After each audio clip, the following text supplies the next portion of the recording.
pagi Bapak Ibu, Oma Opa, dan saudara-saudari terkasih dalam Kristus. Salam sejahtera bagi kita semua. Kembali lagi bersama saya Feli Christine dan Suster Elizabeth OSF. Dalam acara Oke, hari ini Orang Kudus hari ini. Edisi 7 Agustus 2022. Selamat pagi Suster. Selamat pagi Feli. Apa kabar hari ini? Baik. Puji Tuhan baik ya. Nah Suster, hari ini kita akan berbincang-bincang, kita akan mengulik kisah hidup dari Santo Paus Sixtus kedua nih. Ya. Suster ya. Nah ini nama yang masih sangat-sangat tidak familiar bagi Feli. Mungkin Suster bisa mulai menceritakan arti nama dari Santo Paus Sixtus kedua ini apa sih Suster? Jadi Santo Paus Sixtus II ini, Sixtus artinya yang keenam, bahasa Latin. Bahasa Latinnya yang keenam artinya ya. Oke. Mungkin juga Suster bisa melanjutkan bercerita tentang bagaimana latar belakang dari Santo Paus Sixtus kedua ini Suster. Ya. Santo Sixtus kedua ini adalah paus atau uskup Roma ke-24. Ia menjadi paus atau uskup Roma pada 31 Agustus 257 sampai kematiannya pada 6 Agustus 258. Ia lahir di Yunani dan ia merupakan seorang filsuf.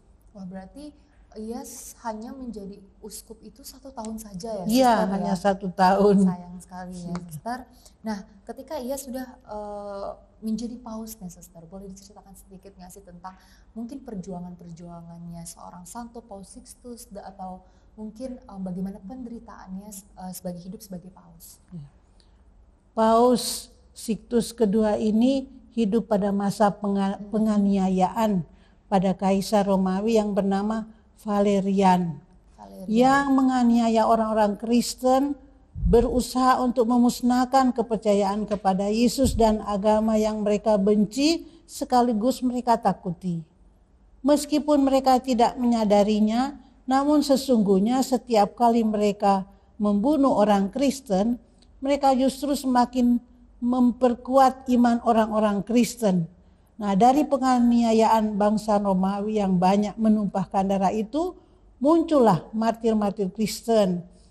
Persembahan para martir kepada Yesus ini karena kesetiaan mereka, bahkan hingga rela mengorbankan nyawanya ini, mendatangkan berkat bagi gereja kita sampai akhir zaman. Wah, berarti orang-orang tersebut bukan yang malah takut karena ada penganiayaan, namun iman mereka itu semakin teguh ya Suster ya malahan ya. Wah, luar biasa sekali.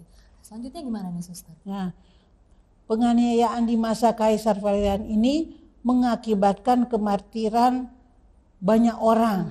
Jadi termasuk Paus Sixtus ini. Ada ke-6 diakonnya yang sama juga dianiaya, dilakukannya secara kejam. Dan mereka ini karena dikejar-kejar, mereka itu beribadat di katakombe. Katakombe itu adalah tempat kuburan-kuburan yang masuk-masuknya ke dalam-dalam supaya persembunyian. Jadi di luar itu nggak terlihat ya Suster ya? Tidak. Masuk-masuk, oke. Ya, tapi pada penganiayaan berikutnya mereka tahu tempatnya, lalu Paus Sixtus ini dengan sembunyi-sembunyi mempersembahkan misa pada umat yang bersembunyi di katakombe.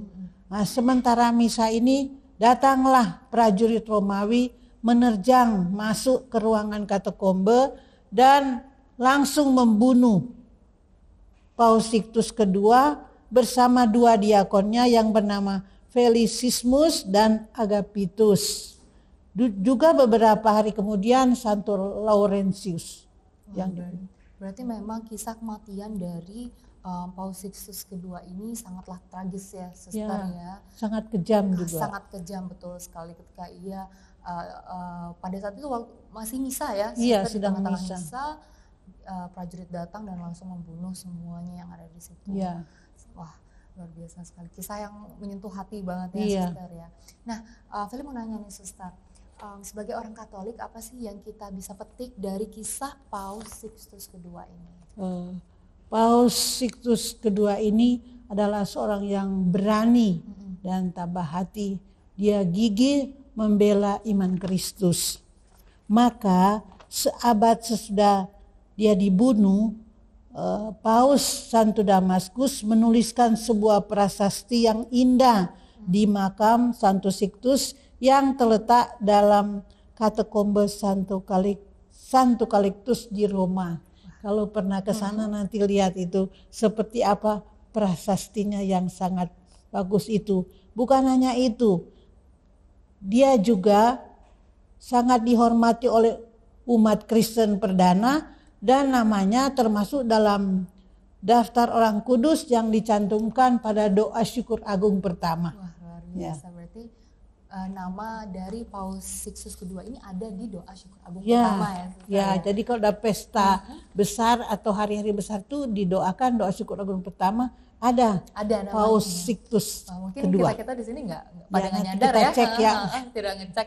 Ya. Oke, Suster, luar biasa banget.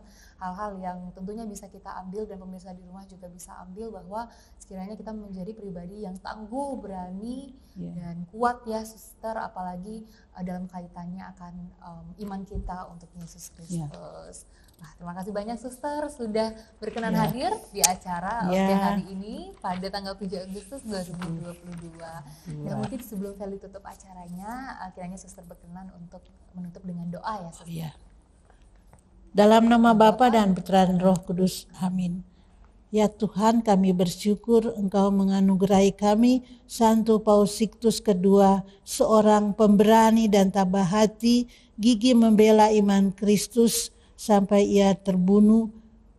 Kami mohon Tuhan, semoga kami meniru teladan Santo Paulus Sixtus kedua ini demi Kristus Tuhan kami. Amin. Santo Paus Sixtus kedua, doakanlah kami. Kemuliaan kepada Bapa dan Putra dan Roh Kudus, seperti pada permulaan, sekarang, selalu, dan sepanjang segala abad. Amin. Dalam nama Bapa dan Putra dan Roh Kudus. Amin. Sekali lagi Suster, terima kasih banyak telah hadir berbincang-bincang dengan Feli pada pagi hari ini. Nah, itulah dia kisah dari Santo Paus Sixtus kedua. Nantikan video-video kami selanjutnya dan sampai jumpa di acara Oke, hari ini, Orang Kudus hari ini berikutnya.